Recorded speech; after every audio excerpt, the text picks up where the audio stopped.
All right, we've got Bonnie Tyler playing in the background, and it's our brew day for our total Eclipse recipe. So this one's gonna have Black Rock's Pilsner Blonde as our base can. We're not making it a pilly, but this one I think will go really, really well. We've got our gold blend, we're using Eclipse hops, and we're gonna be using our hop head from Mangrove Jacks to really bring out that hop flavor.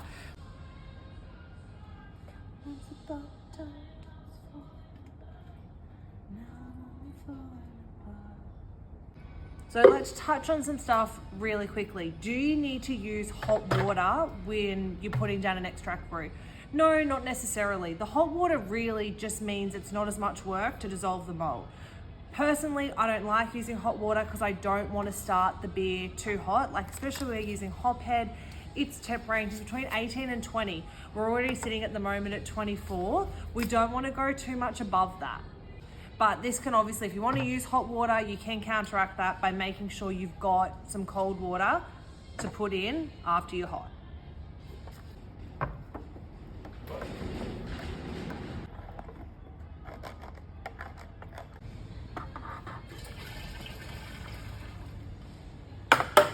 She's pretty clean. All right, so we have our can. In with the can is gonna be a gold blend. So we've spoken about this before, Dex, multi-dextrin, light dry malt. It's a 500 gram bag.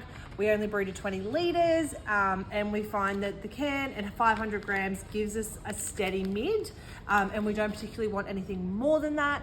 But most of the yeast that we're using, and especially your hop head, if you want to put a kilo or slightly more to up your ABV, it's more than capable of tolerating that. So you can make it a heavy or even more if you wanted to.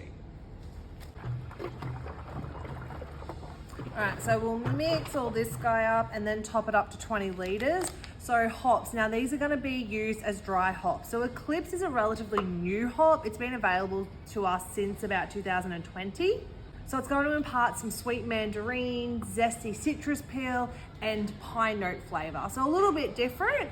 It is slightly higher on the alpha acids compared to some of the other hops. So we will be only dry hopping 2 days, no steeping, straight in the fermenter.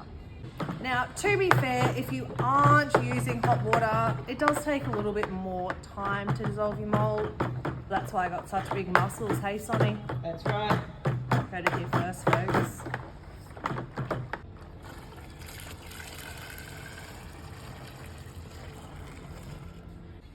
All right, so hydrometer read. Now, I harp about this with customers all of the time because there's so many guys like, why would I use a hydrometer?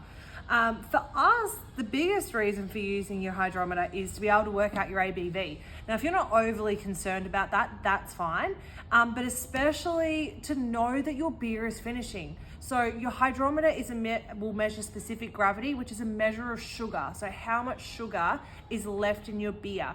Now, if you are bottling and you're leaving your beer with too much fermentables in there, that's when you're gonna run the risk of blowing bottles, compromising bottles. And if you're kegging, well, you're not going to compromise anything. You are potentially going to have a sweeter beer. So for the little bit of time that it takes to actually do a hydrometer reading, you know, do it. So starting gravity on this one at 20 liters with the can and half a kilo is 1,036. All right, so we're using hop head, brewing between 18 and 22. Now we're not going to be inside a fridge.